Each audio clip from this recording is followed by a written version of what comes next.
Hello everyone, welcome to Online Help Guide. Today in this video, I'm going to show you how to change name on hi5.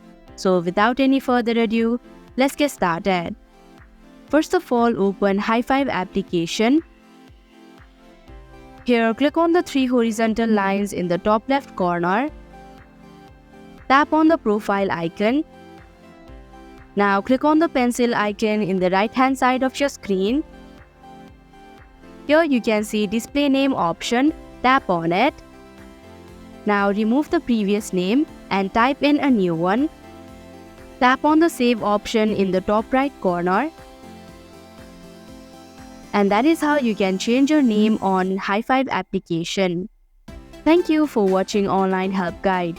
Hope this video was helpful. If it was, hit the like button and comment down if you have any questions or feedback. Also, if you are new to our channel, subscribe and hit the bell icon so that you don't miss our upcoming videos.